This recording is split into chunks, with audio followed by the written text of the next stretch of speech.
Some they call it functional alcoholism, but if you know anything about Ben, he's got vision with precision, microphones and a tinkle of derision. You're about to hear what beer can be. It's time for Barley and me.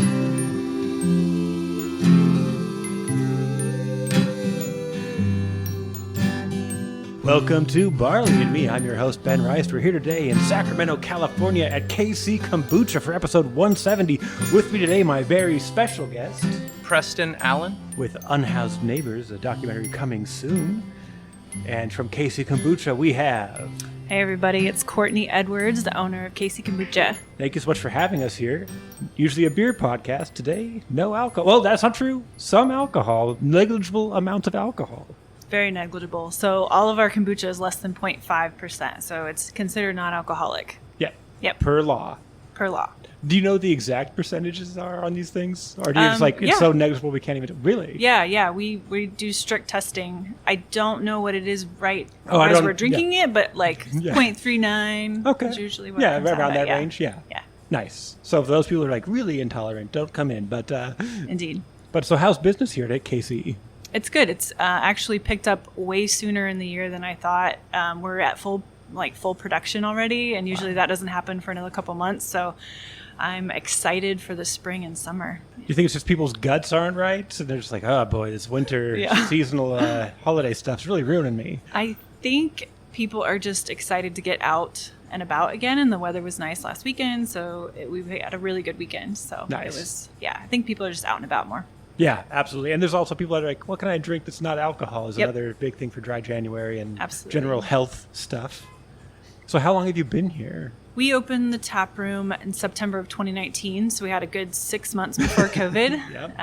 And then we stuck through it and did some to-go options and stuff. Introduced cans, single-use cans was our kind of COVID pivot.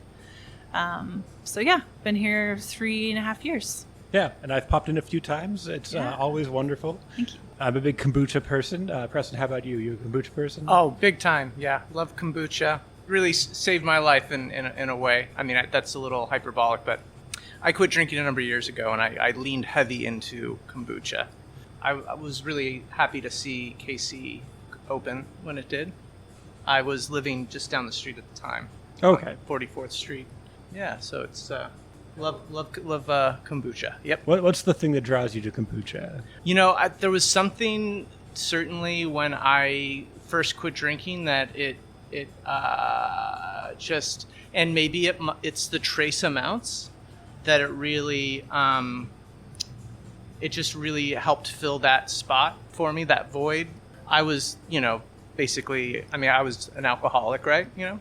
And I've been sober 11 years next month. Congratulations. Yeah. So that's, I was overdue for it. I'd had enough, there was enough evidence in my life that I was due for a change. Fortunately, I never had a DUI or anything, but Yeah, life will scream at you. Yeah. It was screaming pretty hard. Yeah. Now, Courtney, what appeals to you as far as kombucha is concerned? What's your big appeal that drew you into it? The biggest thing was how it tasted, honestly. So I brewed it at home, and just for my husband, because he had the whole addiction. He was buying a GTs every day. And so I started brewing it at home just to save money. And then I really liked the taste, and then my kid liked the taste. And so we just started brewing so much that it was out of control, and that's kind of where the company started. Okay. But I also love the aspect of it's just something different than water and tea, and it's kind of a nighttime thing. You can put it in a wine glass, and it's really fun. It's bubbly. The carbonation's great. There's also the health benefits, obviously. It's really good for your gut. Lots of probiotics, B vitamins. It's made with tea, so it has antioxidants. Just an overall healthy, fun beverage. Yeah, and there's so many different flavors you can get in there. Yeah. And I don't know if it's how you made it or just that I've drunk kombucha for so long, but I remember my first kombucha, you smell it, you're like, oh, God. Right. And you have to plug your nose down it. I'm like, does this not have that? Or am I just so used to it I don't even acknowledge its existence? No, we brew it in a way that it's less violent in your face. Yeah. So we found there's a market for that, and Yeah. honestly, it's a good introductory kombucha, and then you may can really start- like the GTs later. Yeah, exactly. Yeah. And I always find that there's like a little bit of spice kick to every single one of them, which I really love. I love a spicy drink. You're drinking the lemon ginger cayenne. How's that? Yeah, that's true. That is fair. That's the spice, but it feels like it's in every single kombucha. There's Yeah. like a little bit of a spicy component that I really enjoy. Anything we need to know about kombucha that maybe people don't know? What about first-time kombucha triers? What's a barrier to entry that you think you can blast through verbally? I think if you have had a drink of a store-bought kombucha, or someone has given you one and you're like, this is absolutely disgusting, there's no way I can even stomach this for health benefits, come to us and we'll give you samples of everything we have on tap. We have some really user-friendly ones that are like our blueberry mint is flavored with, you can taste the blueberries and the mint, and it's pretty and it comes off very delicate as far as kombucha is concerned. Yeah. So I think if you just come in and try it, you'll be surprised that it's not like all the store-bought Yeah, ones. the violence you mentioned. Yeah, there's definitely that one especially. I think the two flavors are there, but the blueberry is more prevalent than the mint, but they're both not like overwhelming either. Yep. So I thought that was a great Thank soft you. touch on that.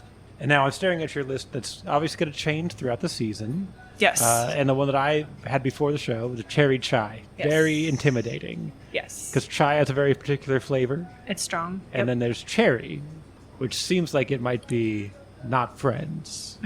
why would those chai. go together? Yeah. Yeah. So I was like, all right, let's approach it. Let's see. Yeah. So we have 6 year-round flavors, but we also do fun little one-offs, test batches, fun stuff. So cherry chai has been around for a while. We do it probably twice a year, and it actually works, and it tastes kind of like a cherry cola. Yeah. Surprisingly, It's got a lot of effervescence. yeah, it's kind of fun. Yeah, it actually works because cherry and vanilla is kind of what you're going to get out of there with the little chai spice. Yeah. So I think you have to just kind of talk yourself through it. Like it'll make sense. They did it for a reason. If it was bad, they would not sell it. Right.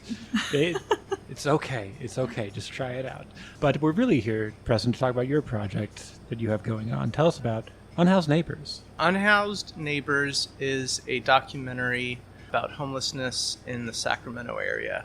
We are right now getting ready to transition from pre-production into production.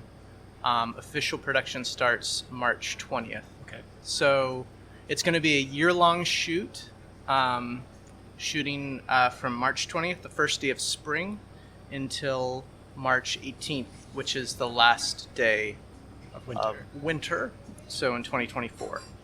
And the reason for that is to capture one whole year and the entire season of each in one calendar, not reflective of a calendar year, but from spring until winter. Because those realities change. Yeah, certainly, absolutely. Yeah, well, the unhoused, of course, are seriously affected by the seasons. Granted, California and specifically Sacramento area has such a long history with homelessness. There's a long history of like rural camping, with housing insecurity. And that's why Loaves and Fishes is geographically positioned where it is. But homelessness, of course, in Sacramento has been, getting Dire. Yeah, really, it's was never been good. Yeah, it's never been good. It's getting a lot worse. From 2019 to 2022, it grew 67%. Yeah. And of course, California is really bad for homelessness.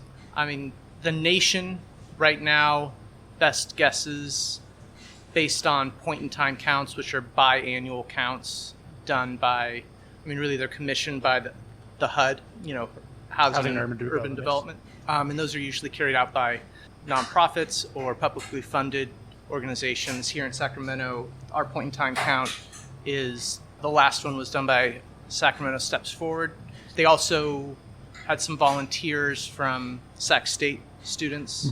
I think I know for sure it was like social work students were out volunteering, but yeah, so and the reason that part of the reason we had such a stark increase was 1 year was missed because they did a count in 2019, and then it went to 2022 was the next time they skipped 2021.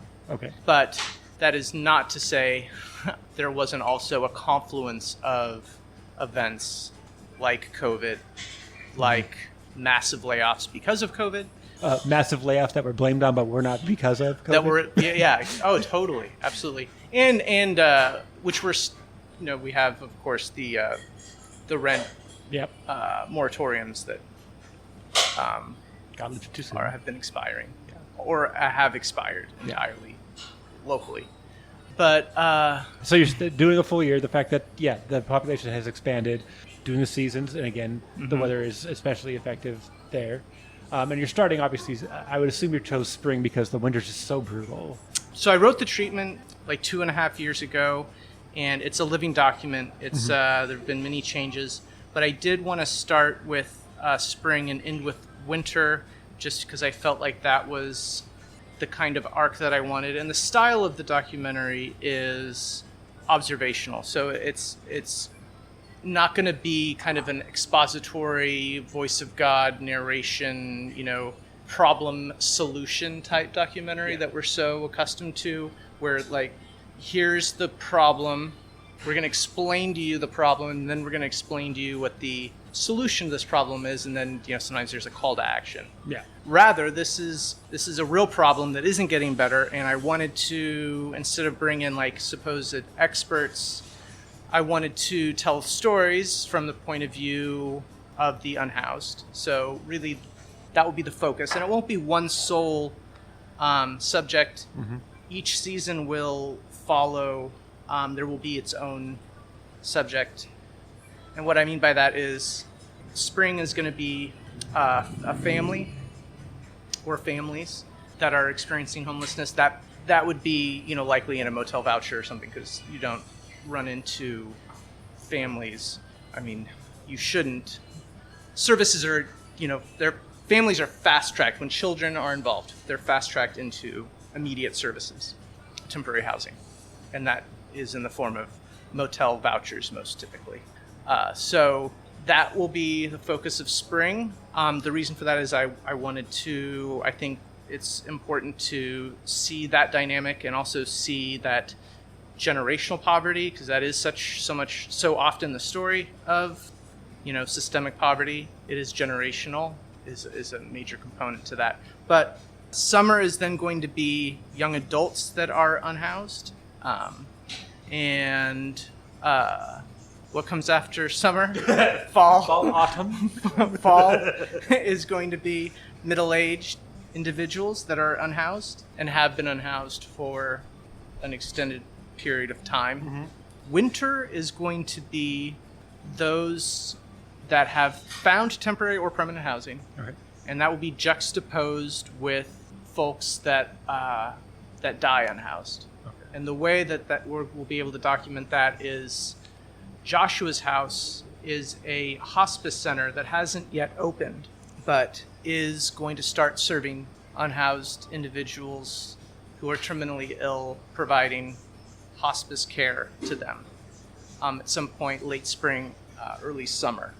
The founder of that is actually recently became our executive producer. She's very, very supportive. When I reached out to Dr. Marlene von Friedrichs Fitzwater, she was completely willing to work with us, which was, because I heard about Joshua's house on Cap Radio. And was just, the treatment had been written, and I hadn't yet teamed up with Gavin, the DP, who's currently taking Numerous photos. pictures of us. I don't usually look like this, Gavin. My hair got messed up last night. I'm usually a much more smoothly coiffed gentleman, as opposed to a person who shouldn't be in this neighborhood. I think you look just fine. Thank you. I'll take the compliment. I'm learning to thank you. I appreciate it. It's not as bad as I imagined it in the chair. That's what I'll say. I was walked out. I'm like, you don't know they're making a mistake until it's been made. Right. You see them just take that buzzer across the top of your head. You can't put that back.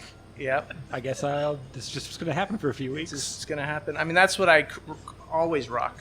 Okay. And that's more by circumstance. Okay, yeah. than anything. I have a great fear of balding, so this was like, don't do it. I don't. So I like this morning, I'm like, let's just see how bad it is. And I took a picture of the top of my head. I'm like, oh, great, I'm doing fine. It's just got the crow's. I've had a crow's nest or whatever you call thing since I was a teenager. So I'm like, I'm doing great. I'm doing great. Yeah. Everything's fine. This is the best thing that could have happened. All is right in the world. But anyway, we're talking about a serious topic, not my hair. No, I think a little levity's quite needed. Yeah, very much. And I do like the seasons thing, because I do think that those seasons match kind of the spirit of that. Because when you're doing family in the spring, you're also dealing with the dynamic of trying to get to school and get an education, which, you got your educational system issues, obviously, but that's also a struggle. Like, where do you even find the time to focus on that when you're trying to come out of these circumstances? Oh, 100%. Yeah. And I think that is, that's a major issue for sure. And mustard seed. Oh man, I wish Gavin was mic'd up. I think Gavin knows more about mustard seed than Here's I this do. crazy thing about microphones. You just turn them. Well, mustard seed is a program that runs at the Loaves for Fish's campus. Okay. Specifically, it's a school for unhoused families, is my understanding. Okay. Yeah. I think we need a lot of support with our women and children who are unhoused. And so I think the mustard seed specifies in that age range, in that group. I've taught with the school district before. That was my previous job. And it's pretty sad to see some of our kids who don't have, what they need every day. So, yeah, the mustard seed it's quite touching when you see what's going on. But it's definitely needed. Awesome. Yeah, thank you, Gavin. Yeah, it's nice to know that program exists. I did not know that program existed before. So I think there's also that awareness that needs to be brought into all the things that are actually there to support and at least try to help For sure. these circumstances. Which is also to say, I mean, without question, there's a lot of children that are within the regular public school system that are experiencing housing insecurity. And I thought it was great when during COVID and there was distance learning, which of course the most affected would have been those that are, that's where they go, that's where they get out of the car if that's the situation, or they get out of the motel room if that's the situation. That's where they get most of their food. So the fact that the food was not interrupted was such a key piece that the meals they kept the meals going. Yeah, but it still created all those issues of accessibility to the internet, to having a laptop, exactly. to having There's the so space much to do that, having multiple siblings sharing a small space, trying to learn their individual and the computers classes. weren't distributed fast enough. Nope. I mean, there were all these assumptions of privilege that were rolled wrapped that the right world's into just it. built around. Yeah, and it's just there's just so many levels to it. You can't just be like, oh, we're gonna like I said, saying here's a solution. There's so many parts to it. Yeah. That's basically I don't know. I've been giving a lot of thought to the world as it is, or at least the United States as it is, and it's a lot of things that need to change and quickly and without protest, which is such a challenge. I've also, I don't know what kind of music you listen to. I've listened to a lot of Meshuggah lately. I don't know if you know Meshuggah. Does anybody know Meshuggah? Technical. Anyway, the point I'm going to make the point that they have an album that has they're a very technical metal band, but they have an album that is shorthanded because of the title DEI, which is, in most spectrums, it's diversity, equity, inclusion, right? Which is the goal that we're trying to get to. Right. What it stands for in their album is destroy, erase, improve. And I think those are kind of the same thing, in that these structures need to be destroyed, the ideas of them erased, and then improve on them from a ground structure. So I feel like these two things are the same. DEI is the same in both of these circumstances. For sure, yeah. And I think with your documentary, you're showing the reality that's being faced, because I think people kind of avoid that. Right. I think avoidance and compartmentalization and dehumanizing stereotypes are a major way that people just are able to go about their day. And just attempt to be unfazed by the stark reality that it's everywhere. It's in every community. It's in every community. It's all over. Yeah. So, I think unfortunately sometimes, and that is the main reason that I think the power of hearing voices, hearing directly from the unhoused is first person accounts is the best way to dismantle these stereotypes. These are just, everyday people, right? Like, Yeah. like you and I. It's very strange how often the solution is the same for all kinds of problems. Like, how do you destroy racism? You introduce people who maybe don't have experience with other races and show they're not all the same. Just meet some people who don't look like you. And Right. the overall effect that has is like, just meet the people that you think you hate. And it's so crazy how much you're just like, oh, I completely misunderstood this. And like, we still make the same mistakes over and over again. Totally. It's very, very strange. Yeah, it's unfortunate for sure. I mean, the human experience is just really been a series of making the same mistakes over and over and over again. But yeah, it's a story. Ultimately, it's a story of capitalism, Isn't it all? and I would say late stage capitalism Yeah. or neoliberalism. Yeah. But Yeah. Yep. That's said it exactly. Big deep sigh. It's a lot to take on, and it just we keep kicking the can down the road for whatever reason. Knowing the solutions and then doing something completely the opposite, as we've done through so many different things. I just and it's the demonization, of course, with all that. So I guess really. Yeah, it sucks that you have to do this, but it's also necessary work because the work needs to be done. it is unfortunate that a film like this, I think, so desperately needs to be made, but it also has been a truly magical experience to be a part of thus far, even though the official production hasn't started. But to see how many people are interested in supporting this, cause-driven project, this film with a purpose. For instance, you reached out to Sydney and you're like, yeah, let's do a podcast. Well, that's not actually how it started. I was like, what? I'm like, I don't have money, but do you need equipment? Was initially what I hit up. Like, Sydney, okay. This is great. What do you need? Right. I have no money, but is there something I can help with to make sure that this gets done? And it's just like, oh no, we have all that stuff, but then I think it came up that maybe a podcast because you do that and it's just promotion.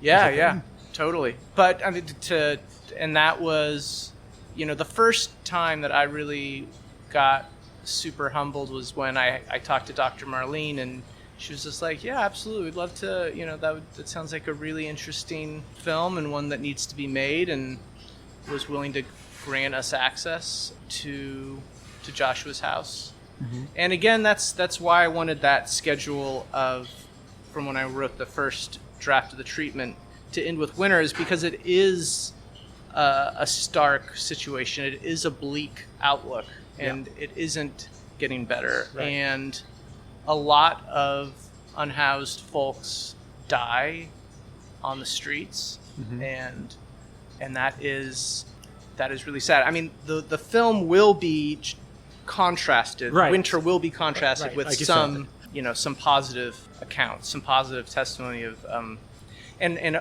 ideally some folks that we followed in the prior seasons that have, we can revisit their story and they've been housed.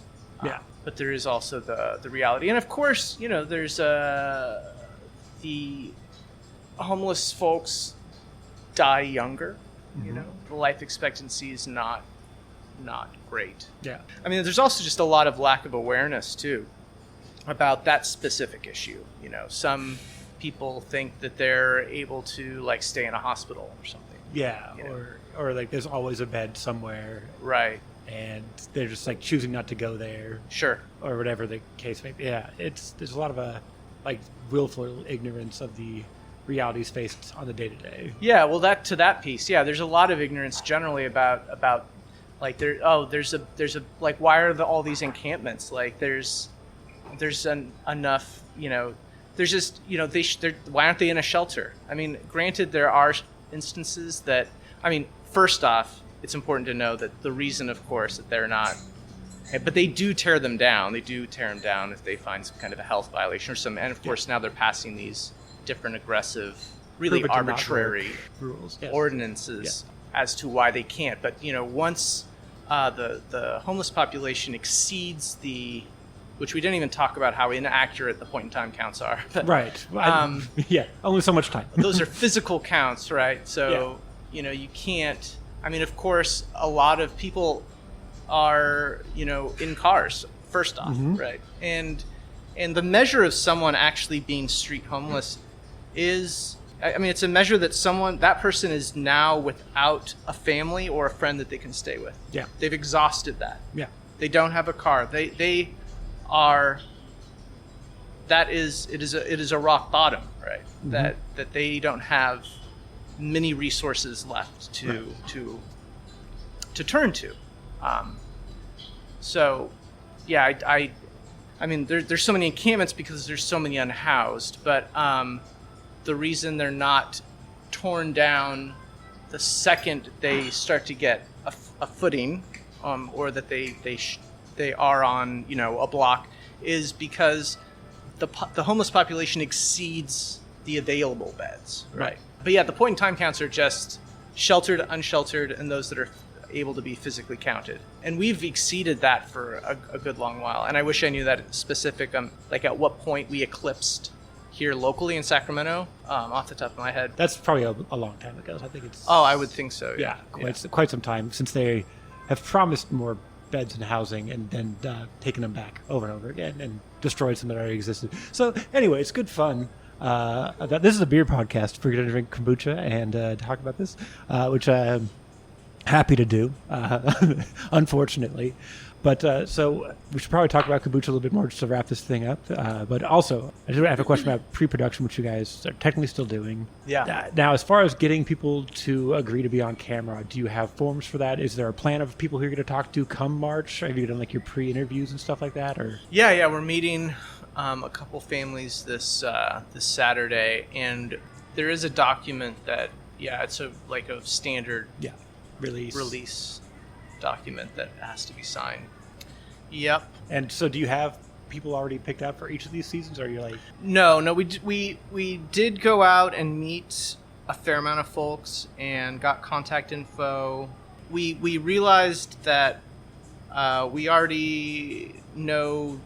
We have an outreach coordinator. Her name's Autumn, and she's amazing. And I do want to give a shout out to everyone. That is one thing I was talking about earlier that I didn't completely. I don't think. Again, I interrupted myself. Because I've been really humbled by all the people that have been so willing and interested and wanting to help in some way, shape, or form with this film. And I just have so much love for everyone on the team, and I should name all of them. So Sydney, of course, who you know, and Gavin, who is the director of photography, who's taking the pictures right now, and the assistant DP, Frankie, Salazar, and Denzel, and of course I already mentioned Marlene, the executive producer, and then we also have Sophia, the editor, and then also we have I think that's everyone. Tons of people. More to come, probably. We actually need a sound person. Yeah. I was going to circle back. Yeah, what's your availability like? Availability is awful. But, Okay. What's your scheduling look like? What are you? Well, it's one day a week.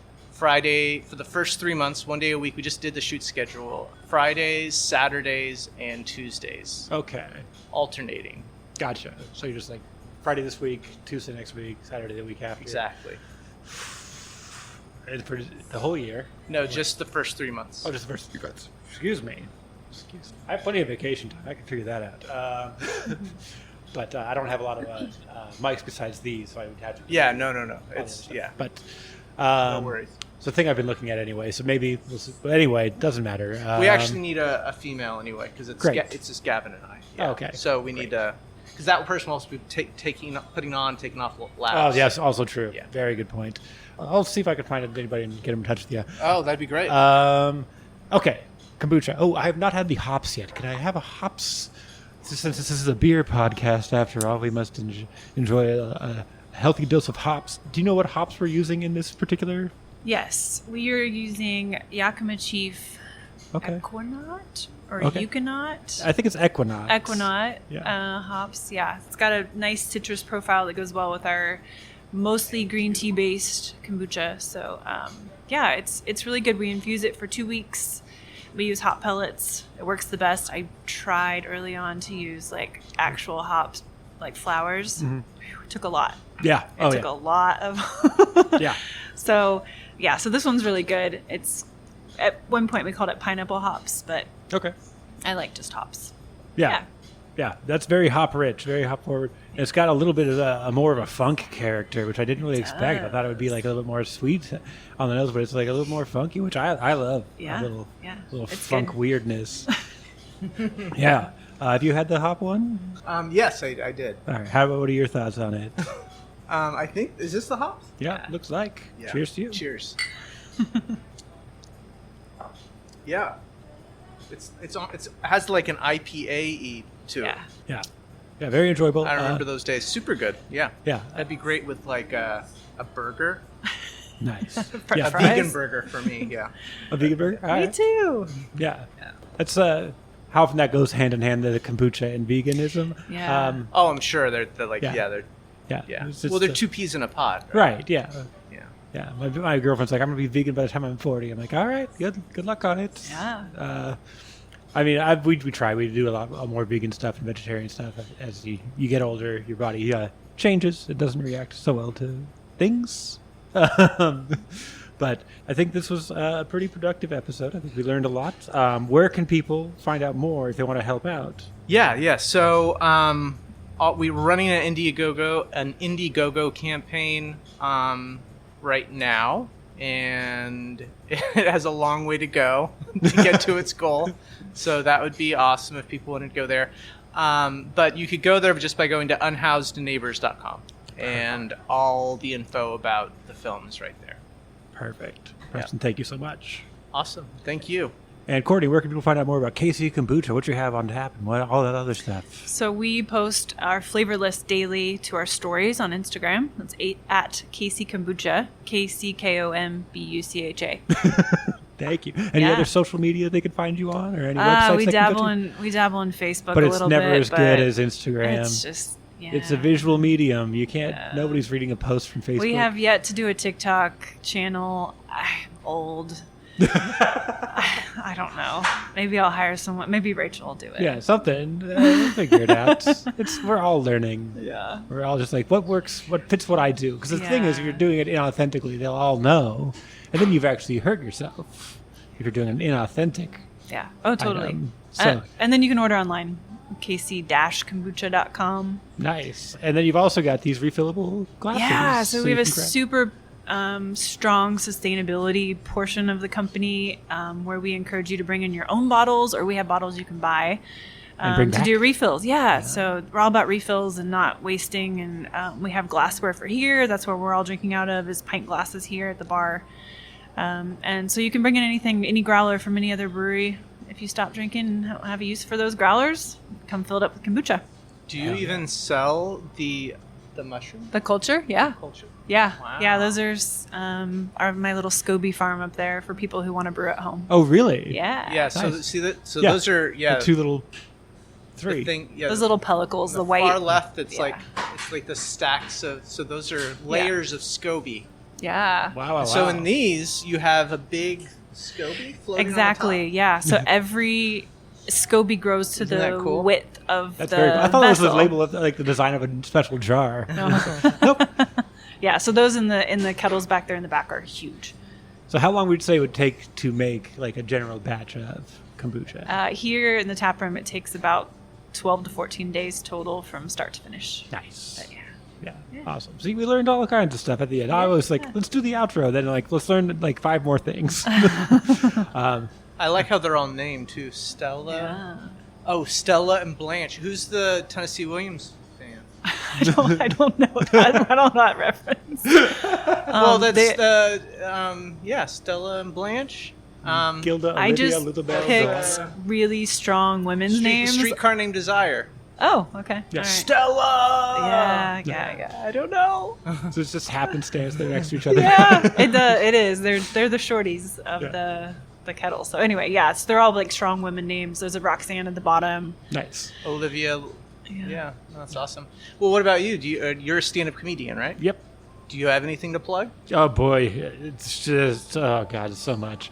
Is it bad? Is it not Does it break a rule of podcasting? No. Plug your own? I just never remember. I have so much going on. That Okay. it's just, I do mostly show running at this point. Like all my stand-up is like me hosting shows, and then like a few Got it. here and there. So I just assume this comes out next week, so I can skip the 2 shows this week. March 3rd, Friday, 6 p.m., VFW Post 67. Brand new show there. Come check it out. $10, $10. If you're a vet, it's $8. If you're a member of that VFW specifically, it's $5. Mike Sella, former Air Force, is headlining. Going to be a good show. And then I'll put this out there. It's confirmed, but we haven't gotten all the promo stuff out. But I'm making my producer debut at Punchline Sacramento at their sidebar called Callback Bar Thursday, March 9th at 8. We're bringing cutthroat comedy there since the previous venue closed down. It's the world's most brutal but fair comedy competition. Wow. 6 comics compete for your entry fee. It's very fun. Awesome. So that'll be then. And then March 15th, that's a Wednesday, 8 p.m., Crooked Lane Brewing, Lance Woods headlining. Go check that out. He's unstoppable. He's done private shows for NBA players, travels the world. He's from Sacramento. So funny. So happy to have him. And then March 30th, Tizzled Mash Brewing in Elk Grove, their 7th anniversary show. We've got headliner Aaron Weaver from Comedy Central and other things like that coming out. And I'm sure there's other shows that I'm going to put on that I've forgotten about. Like, I know there's one at Fort Rock that I'm forgetting for sure. That's awesome to hear. I'm just That's not really really neat. plugged into the Sac community scene. Yeah. I mean, I know like Keith Lowell Jensen. Yeah, I know Keith. But I mean, we're not He was- we're not homies or anything. was there last we month. don't kick it. But Yeah. you know. No, these are all my shows that I run and organize and produce and promote, and I'm an idiot, and I don't know why I do it. But they're now all falling under the... I used to do them all independently with, like, I like to keep my name out your mouth a whole bunch and not really take credit, but now I'm like, I gotta do this, so it's now all under the Barley and Me Pod-uctions umbrella. So you can follow Barley and Me at Barley and Me Pod across all social media, find out about podcasts, beer events, kombucha events, cider events, comedy. I also do a basketball and beer podcast called Please Dunk Responsibly. Please check that one out. And I also engineer an advice podcast with comedians Tavi and Becky Lynn. I do not appear on it. I just do the sound called It's Crazier in My Business. And they need more listener questions, so please hit them up. I hate doing the outro. I have so many things. Coming soon, maybe even by the time this is out, new, actually functional, good website, barleymepod.com. Oh, awesome. Right now, it's just like, here's links to the basic idea of the show. Bye. And now it's going to be like pictures and links and useful information. So That's awesome. Well, you'll have some more pictures. Yeah, perfect. I'll get them over to the guy that's doing the website. Sweet. Very exciting. So many things. Awesome. This has been episode 170 of Barley, and we here at KC Kombucha in Sacramento. Preston Allen, thank you so much. It was my pleasure. Yeah. Thank you so much for having me, Ben. And Courtney Edwards, thank you so much for your time. Yeah, thanks for coming out. And thanks so much for listening. Get home safe. Which seems insensitive given the topic we talked about just today.